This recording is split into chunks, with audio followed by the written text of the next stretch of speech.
I was born in Mexico, in Lázaro Cárdenas, Michoacan, and I came here, I was brought here by my parents when I was 2 years old. So I've lived here in Yakima most of my life since I was two. My parents were farm workers like many other families in the valley, and I always liked school. My first language was Spanish, so I did have to learn English in kinder and first grade, and as I grew older, um, I learned it well. And I was always the one to translate documents for them, to translate for them at the store. And we were always united. It's four of us: mom, dad, me, and my little brother.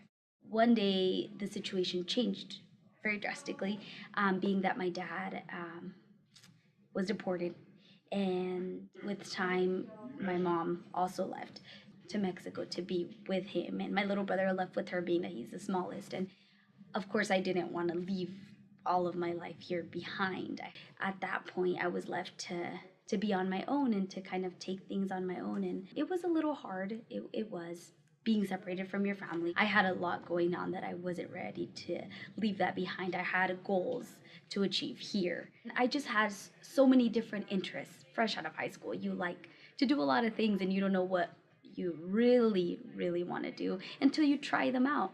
And so I started first with the intention of just getting a transfer degree. So I just started taking classes. I took psychology, I took math, and then I looked more into specific programs. There's a general legal assistant program, or legal office assistant, AA program. And I decided that's what I was going to start off. It was a 2-year program. It wasn't too long. And that one has a variety of classes, some legal classes, other business classes, reading, writing. But in order to get that extra bilingual part added to it, you must take SHL classes, all three of them, which is writing, reading, and the spoken, oral SHL class. And that's what adds that bilingual certification to your degree. To tell you that I like Spanish class so much, or SHL classes so much, that I thought about becoming a Spanish teacher. I really did. I was like, oh, this is fun. And I really enjoyed the SHL classes. I had Mr. Monahan and Mrs. Chiprez, and they were awesome instructors, and I really enjoyed. One of the ones I really enjoyed was where we learned a little bit about medical terminology, legal terminology, and that really opens up your mind to, wow, there's a lot of vocabulary out there that you have to practice, you have to learn, and you have to learn it the right way, because a lot of us will say things that are actually Spanglish, or they're not the professional way to say it. So I really appreciated that aspect of the SHL classes, really opening your mind up to language and vocabulary.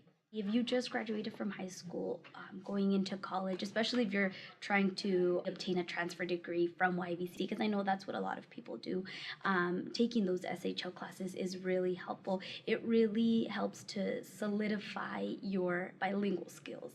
The program at YVCC, it's a very solid program, and the instructors make it fun, and you really come out having learned a lot. I think anybody who is a native Spanish speaker should take those, because you already have that advantage that you're bilingual. You already have that, so why not take it one step further and learn about the accent marks when you have to write it, or learn about the correct terms to use in certain situations.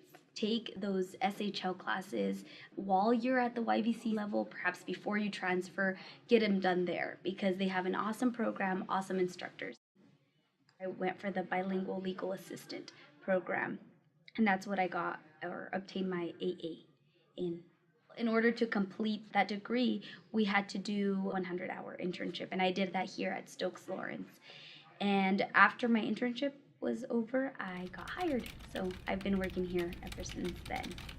I love the place where I work, and I feel like the part that's most gratifying is when I get to translate or interpret. It comes up very frequently. We have phone calls where it's somebody who speaks Spanish, and they ask for a Spanish speaker on the phone, and I'm the one who gets those phone calls, and then I take the notes and I direct them, or I find out the information that they need. They really thank you for being the middle person, for being the one who helps them communicate with the attorney or with who they're trying to communicate with. So I got married in September, and I was very proud today to see my husband become a citizen.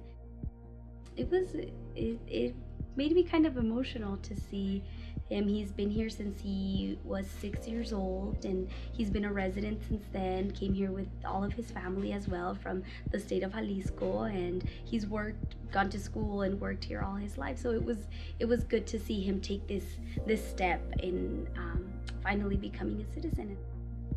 After 3 years, I can become a citizen, and that's my ultimate goal for sure. Because when I saw that ceremony today, I had never been to a naturalization ceremony, and I wish I had been up there. I was like, oh, I want to be up there. Well, this country's our home, so it was great.